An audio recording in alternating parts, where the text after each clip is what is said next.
Hi plant people, good day and welcome back to our YouTube channel, Marjan's Garden. And for today's video guys, ay request po ito ni Ma'am Irma Cabiles 652. So ang sabi niya ay, hello ma'am, care tips po ni Super Bam. Ayan, so ayan ma'am, ito na po yung request mo. So shout out po sa iyo Ma'am Irma Cabiles. Ayan, so ngayon po ay sobrang init and yung mga super bomb natin ay nilagay na natin dito sa loob ng greenhouse. Kasi napapansin ko guys, nung nasa labas siya ng ating greenhouse at nainitan po talaga sila ng full sun and direct sunlight ay nagiging orange-orange po yung mga leaves nila. So nung pinasok ko na sila dito guys ay naging okay na naman yung rosette nila guys. Ayan. So, ito po ay inano ko na to, niripat ko na. Pero yung pot na natin, ginamit sa kanila, yung dati pa rin. So, bali, ang ginawa ko lang ay nagdagdag ako ng fresh na rice hull sa kanila guys. Ayan, sa mga nagtatanong kung ano po yung gamit natin, fresh na rice hull lang po, tsaka bulok na rice hull. Hinahalo ko lang yun guys kasama yung potting mix natin. So, yung potting mix natin guys na mga dati na nagamit natin kagaya nito kapag nagre-repat tayo guys. So, yung mga potting mix yan guys, hinahaluan ko lang yun ng fresh na rice hull. Tapos yun na lang din guys yung gagamitin ko ulit. So, yan ma'am. Ito pong ating Graptopetalum Super Bomb ay mabait lang din po sa atin dito sa lowland. So mabait lang po sila dito sa lowland alagaan. And ito po ay matagal na sa atin ang mga super bomb na to. So meron pa ako nito, mamaya ipapakita ko yung naripat ko sa palanggana na malaki. Tapos ito yung pinaka mother plant nila ma'am, ayan. Tapos yung nasa palanggana na malaki, yun din yung kasamahan ng mother plant nila. So yung iba kasi ay mga pinagkakat ko, tapos yung iba ay cuttings na lang din. So itong super bomb po natin ay sa sunlight exposure po. So gusto po nila yung naiinitan sila. So okay naman sila guys sa full sun, kaso nga lang pumapangit yung leaves nila. So nagiging orange kung napanood nyo guys yung mga vlog ko nakaraan, yung update sa ating super bomb and Purple Delight na nasa ROS. So, nandito to guys sa labas before. Ayan, kung mapapansin nyo, nandito sila guys banda before sa area ng ating mga carunculated succulents. So, nilipat ko sila dito nung nag-rearrange ako kasi namumutla na yung leaves niya guys. Hindi na siya purple. Yan, kung mapapansin nyo guys, ngayon purple na siya ulit. Dati kasi guys ay naging ganito siya guys. Ito pa yung mga leaves niya nakaraan, no? Ayan. So, ito kasi panibagong leaves na niya, guys. Ay, hala, tingnan nyo, guys. Patumba na yung ko, oh. Buti na lang, hindi na tuluyan. Ayan, mamaya ayusin natin yan. So, ayan. So, nagiging okay na naman sila, guys. Kasi dito, nakakatanggap sila, guys, ng intense na sunlight. Pero, medyo, na sila, guys. Nasi-shade na sila ng UV plastic natin. So, kapag umulan naman, hindi sila mauulanan. So, kusang dilig po yung water na ibibigay natin sa kanya. So, sa water naman guys, sa pag-water naman sa kanya, kapag tuyo na siya, pwede na natin bigyan ng water. Ayan, kasi kapag na-overwater din po natin sila ay nag-mamash din po yung mga leaves nila and may possible po na ma-overwater. So, pero kadalasan naman guys ay okay lang naman kasi kahit na nasa ROS to guys, siguro mag-iinarte lang sila guys, maglalagas yung mga leaves nila kapag sobra-sobra na talaga yung yung water na nare-receive nila. Kasi before, yung pinakauna kong mga super bomb, yun yung mga pinagkakat ko, lumiit talaga siya guys nung nilagay ko siya sa ROS. As in, lumiit yung mga rosette niya. Yung mga ganito niya, lumiit siya. Tapos, naging mataba siya guys. So, yung parang naging bilog-bilugan yung mga mga leaves niya. Tapos namutla siya. So parang siyang naging orange. So nawala yung pagiging purple ng leaves niya. Sunlight exposure po sa kanya ay kahit na mainitan po sila ng full sun ay okay lang. Basta na-acclimatize nyo na po siya sa area nyo sa lowland. So okay lang naman sa kanya pag full sun. Pero yun nga lang yung problema kapag na full sun natin siya at nasobran talaga guys sa init nagiging yellowish yung kanyang leaves. So, mas better kung para sa akin guys na ilagay nyo siya sa ganito, naiinitan sila pero nasi-shade sila guys ng kung meron kayong UV plastic na bubong, yan. Mas magandang ilagay nyo si Super Bomb sa hindi na uulanan masyado or hindi na uulanan or kung may greenhouse kayo sa loob ng greenhouse kasi mas maganda talaga siya guys sa loob ng greenhouse compare sa ROS. Ayan, kasi tested ko na guys, yung iba ay in-ROS ko na, ito in-ROS ko na rin, pero binabalik ko pa rin sila dito sa loob kasi pansin ko kapag napabayaan talaga sila sa ROS ay namumutla sila guys kasi nasusobran sila sa init. And bukod doon, kapag ulan ng ulan guys, ay may possible din na yung mawala yung ganda nila na ganyan, mawala. Kasi naglalagas yung leaves. Ito guys, kailangan na nito ng dilig kasi ano na nagda-dry na yung mga leaves niya. Ayan kulubot na siya guys kung mapapansin nyo. So mamayang hapon, didiligin ko siya kasi yung rice hull guys ay mabilis siya mag-dry. Kaya naman kailangan talaga nito ng dilig. So ngayon kasi guys ay 2 PM pa lang. Yan, sobrang init kanina pero ngayon kasi guys ay medyo kumulimlim. Pero ang sobrang alinsangan pa rin po. Yan, hindi po umuulan dito ngayon. So kumukulimlim-kulimlim siya pero sobrang alinsangan po. Pero buti na lang guys, medyo may hangin-hangin. So ayan, basta guys yung sa watering niya ay iligay nyo po yung super balm nyo kapag tuyo na. Ayan. So pwede nyo to guys ipulso kapag stable na siya sa inyo. Ayan. So yan, ang ganda nila guys, 'di ba? So minsan kapag sobrang taba naman ng super balm natin guys ay para siyang purple delight. So hindi siya ganito minsan. So alin ba yun? Parang ito yun guys itong super balm ko na to na isa, nung nasa ROS to guys, nilagay ko, ang itsura niya ay hindi ganito. Ayan kasi 'di ba si super balm yung mukha niya ay talagang parang flattened yung ano niya, yung face niya. So parang nagiging kamukha siya guys ni Purple Delight nung nilabas ko to sa ROS kasi naging yellowish yung ano niya, leaves niya, tapos parang sa sobrang init siguro din guys na natatanggap niya, parang nagko-close. Kasi napapansin ko guys sa mga succulents ko ngayon, yung mga nilalagay ko guys sa mga area na naiinitan talaga sila ng sobra-sobra, nagko-close yung leaves nila guys, so parang natutulog din sila. Ayan, may papakita ko sa inyo. Ayan guys, kagaya nito si Dugong, tingnan nyo. 'Di ba kapag hindi sobrang mainit yung nare-receive niya guys, parang namumukadkad siya. So parang yung dahon niya ay bumababa. Pero pag sobrang init, ayan, nagko-close. Ayan, ito din. Ayan, hindi naman lahat guys, pero parang yun yung napapansin ko sa kanila. Kahit ito din medyo pataas na siya ngayon Yan, kasi nakaraan medyo namumukadkad talaga yung ano nila. Ngayon kasi guys, grabe na talaga yung init. Ayan parang tumataas yung ano nila, yung mga leaves nila, parang nagko-close. So, ganun din guys yung napansin ko dito sa ating super balm. Pag sobrang init yung natatanggap nila, na pumapangit din yung leaves nila. So, nung nilagay ko sila dito ulit sa loob, ay bumalik yung ganda nila guys. Ayan. So, kaya mas maire-recommend ko sa inyo guys na ilagay nyo po sila sa, wag yung sobra-sobra talaga yung init na matatanggap nila. Wag yung full sun guys kasi okay naman sila doon, kinakaya naman nila guys, pero mas maganda sa kanila yung medyo shade lang talaga. Yan, kagaya nito nasi-shade dito ng UV plastic. So mas okay sila na ganito. Kasi bumalik yung ganda nila guys nung binalik ko sila dito sa loob ng greenhouse. Ayan.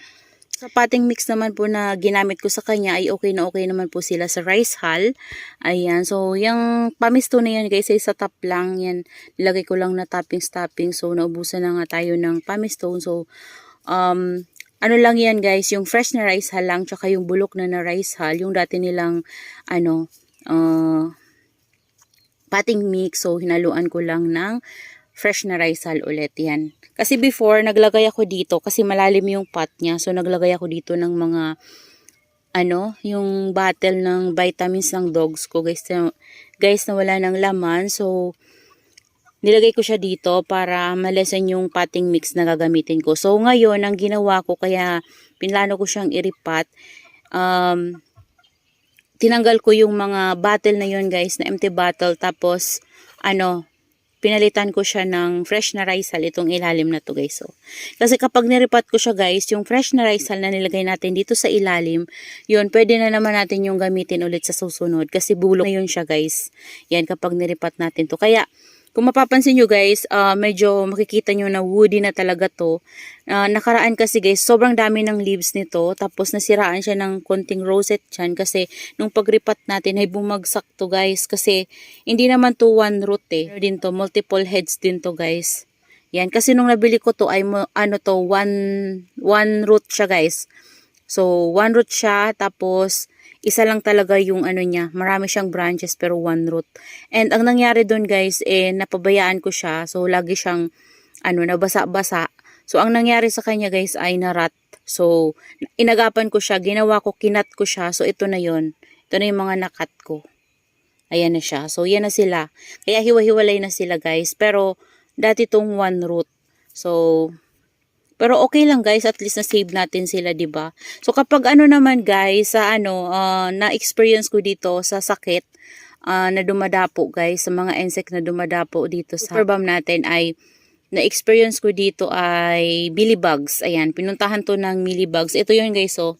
This one. So ito yung mealybugs guys. Ito hindi naman to. Hindi ko na-experience dito na mealybugs. Ito lang. Ito lang talaga na isang na to. Ito one root talaga to guys. So one root lang to guys. Marami lang siyang branches. So ito napuno talaga to ng mealybugs dyan guys sa ilalim. So before kasi hindi pa to ganito katangkad. Kahaba yung mga stems nila. So ginawa ko niyan tinagtatanggal ko yung mga leaves dyan guys para maganda yung rosette niya. Tingnan no. Ayan. So matagal na din to sa atin kaya tumangkad na siya sa atin. So, ito, punong-puno to guys ng mealybugs dati. Pero hindi siya nasisira yung yung dito niya sa top. Yung mga babies lang sa ilalim guys, yun parang nadideform siya kasi maraming ants, maraming mealybugs siya sa ilalim as in nakadikit siya dito. So, ang ginawa ko nun guys ay inisprayhan ko po siya ng melatayon. Ayan. So, melatayon po. So, may nagsabi lang nun sa akin na pwede ko daw itry yung melatayon kasi before guys hindi ko naman alam yung melatayon. Ang ginagamit ko nun ay alcohol lang. Kaso sa sobrang dami kasi talaga nila guys, hindi na sila makukuha ng alcohol. Hindi na sila masisave ng alcohol. So, tinry ko yung sinabi sa akin nung isa natin na viewer na itry ko daw yung melatayon. So, bumili ako nun guys sa Shopee and ayun, tinry ko siya dito. Siguro mga 2 to 3 times ako nag-spray sa kanya guys. After no, nawala na yung mealybugs. Ayan. So, yun lang naman po ma'am yung care tips na binibigay ko sa aking mga succulents. Ayan. So, yung potting mix ay dapat po ay past draining. So, yung rice hull naman po kasi ay past draining po siya. Kaya, okay lang sa kanya yung rice hull. So, mataba sila guys sa rice hull. Ayan. So, ayan ma'am. Sana natulungan kita sa, care tips ng iyong super balm. Ayan, dito sa lowland. So, yan lang naman po yung ginagawa ko. Hindi naman siya maarte. Basta maibigay lang natin sa kanya yung, tamang sun exposure. Tapos, wag lang yung palagi siyang basang-basa kasi may possible talaga na marat sila. So, medyo maselan yung super balm kaysa kay Purple Delight. Si Purple Delight kasi guys, kahit na hayaan nyo yan guys sa ROS, talagang wala kang magiging problema. So, pwede siyang maglagas ng leaves, atakihin man siya guys ng mga insekto, pero nakaka-recover at nakaka-recover pa rin. Pero ito guys, may possible na kapag napabayaan natin itong ating super balm, ay pwede siyang mamatay. Yan, kagaya nito kung hindi ko siya naagapan, and this one, kung hindi ko rin ito naagapan sa mealybug, siguro guys ay sobrang liit na nito ngayon. And ito yung ating nasa palanggana guys na niripat ko. Ayan. So, medyo gumaganda na sila ngayon guys nung tinanggal ko yung mga maliliit na mga leaves sa ilalim nila. So, dyan ko lang din naman guys nilagay yung mga leaves na pinagtatanggal ko. Ayan o. Ayan, yung iba nagmamashi, tinatanggal ko kasi sa sobrang init din siguro guys, kaya ganun. Ayan, so, ito siya, gumaganda na siya. Yan, dito, nagustuhan nila dito kasi dito guys ay nakakatanggap siya dito ng sunlight pero hindi gaano. So, okay naman sila guys kahit na medyo shaded talaga yung paglagay nyo sa inyong mga super balm. And sa pag-propagate naman nito guys, yan makakapag-propagate kayo nito through cuttings. Ayan, kapag pinugot nyo yan, kunyari ito, kapag pinugot nyo, so magkakaroon yan ng mga babies dito sa ilalim. Pero make sure guys, kapag nagpugot kayo ay dapat try po yung soil nyo.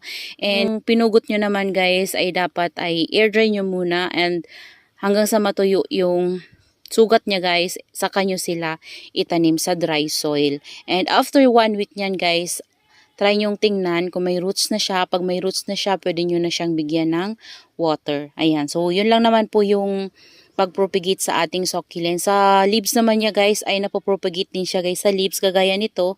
Ayan, kung mapapansin nyo, ito yung mga leaf propa natin. At nagkakaroon na siya ng baby. So, hindi naman lahat guys ng leaves ng ating super balm ay lahat nabubuhay. Pero, sa karamihan guys ng pinopropagate ko dito, meron at meron talagang nagsasucess. So, ang ginagawa ko na lang guys, kasi medyo maarte to kapag pinopropagate mo talaga separately. So, ang ginagawa ko na lang sa kanya guys ay tatanggalin ko. Yan. So, dapat kapag nagtanggal po kayo ng leaves ay yung, yung healthy na leaves, ayan, tapos yung pagkatanggal nyo guys ay maganda, so wala siyang sugat, so kapag ganyan, okay na yan siya guys, and ilagay nyo lang yan siya dyan, inuhulog ko lang yan siya dyan guys sa pot ng ating super balm, and ayan, nagkakaroon na yan guys sila ng mga pops, ayan, so yan o, mga yung maliliit na yan guys, mga galing yan sa leaves, ayan, so kaya hindi magtatagal, mapupuno itong pot natin. So, gustong-gusto ko talaga guys magkaroon ng super balm sa malaking palanggana. Ayan, kasi gandang-ganda talaga ako sa super balm. And meron din tayo dito guys, variegated na super balm. Ayan yung variegated natin na super balm. Ang pinakauna ko guys na variegated super balm dito sa ating garden ay itong maliit na to dito sa likod. Ayan, nabili ko to kay Ma'am Chanel's Garden. So, ayan, lumiit kasi yan guys, kasi ang ginawa ko niyan dati ay pinugot ko. So, lumiit siya kasi hindi nag-success yung pagpugot ko sa kanya. Tapos, nagsimashihan pa yung mga leaves ng ating variegated super balm. So, buti na lang nga guys ay na-survive ko pa yan siya. Ayan siya oh. Pero ang ganda guys ng variegation ng super balm ko na to guys. Ayan. So, ito baby na lang to guys nito oh. Ayan, ito variegated to before. Pero ngayon, medyo nag-fade yung pagka-variegation niya. So, pero okay lang guys. Pero dito naman sa baby, sobrang ganda ng variegation. Ayan. So, meron din tayong full bar. Kaso yung full bar ay nag-i-inerte ngayon. Kasi dahil nga sa init. Same guys dito sa ating oh. Yan, kahit na yung non-variegated natin guys na super balm, nagaganto din talaga siya. So, naintindihan ko na kung bakit siya nagaganyan. Dahil sa init. Ayan. So, marami na ako natanggal dyan guys na mga ganon, parang nagmamashi-mashi leaves, lumalambot-lambot, ayan, kagaya nito, o ayan siya, ba diba? Yan, ganon din guys yung nangyayari dito sa ating full bar. So, sobrang init, kahit na shaded sila guys dito sa area na napaglalagyan ko sa kanila, ay nagiging ganito sila. Ayan, ito din o, yung dito banda na leaves niya guys, nawala din, pero okay lang, at least yung rosette niya guys ay buo pa rin, ayan, mag-grow pa rin yan guys.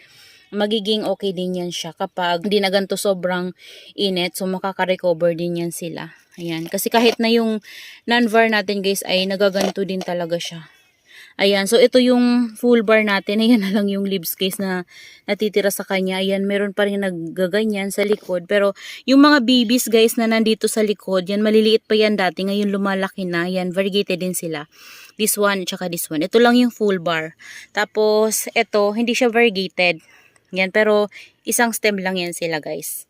Yan, antayin natin na lumaki yan guys, and feeling ko magiging maganda talaga yan. And plan ko silang i-repot sa isang pot kasama to. Yan, pag-iisahin ko talaga sila guys sa pot na color white na malaki. Yan, para maganda silang tingnan. So, sa care tips naman ito guys ng ating variegated, same lang naman dun guys sa non-variegated natin na super balm. Kaso lang ito kasi, dahil nga variegated sila, so mas better na ilagay talaga sila guys sa area na shaded. Ayan. So, kaya sila, dito talaga sila guys sa shaded kasi dahil nga full bar, so mas sila, mas prone sila sa sunburn. So, yung mga non-variegated kasi guys, okay na okay sa kanila kahit na i-full sun. Kung acclimatize na siya dito sa atin sa lowland. And meron din tayo dito guys, silver balm. Ayan. Ito yung ating silver balm at hindi ko pa maano sa inyo guys yung care tips ng silver balm kasi hindi pa to sa atin tumatagal. So, mag 1 month pa lang siya sa atin or 1 month na siguro guys mahigit. Pero, Ayan, buhay pa rin naman siya sa atin and lumalaki na yung baby niya guys. Ayan. Ayan, baby na yan. Nung dumating yan sa atin, ay kalbo yan guys. Pero ngayon lumalaki na. Pero, and nagkakaroon na din siya guys ng growth sa atin. So, feeling ko mabait din siya. Same siya sa ating variegated. So, pare-pareho lang naman din siguro sila guys. Pero not sure pa sa ngayon kasi hindi pa siya tumatagal sa atin. Ayan, meron pa tayong isa niya na dito. Yan, okay naman siya guys dito oh. Sa maliit natin na pot. Yan, ang cute ng pot na to. So, ayan siya. Gumaganda na rin yung color ng kanyang mukha. Kasi nung dumating to sa atin, as in parang nag-yellow-yellow siya guys. Kasi siguro sa area na paglalagay ni Ma'am Chelsea, baka nakakatanggap siya dun ng intense talaga na sunlight. So, dito kasi guys ay shaded. So, hindi ko na tinatanggal yung net nila dito kapag umaga dahil nga sobrang init ngayong summer. And so, yun lang naman po ma'am. So that's all for today and see you on my next vlog. Happy gardening everyone. Bye bye.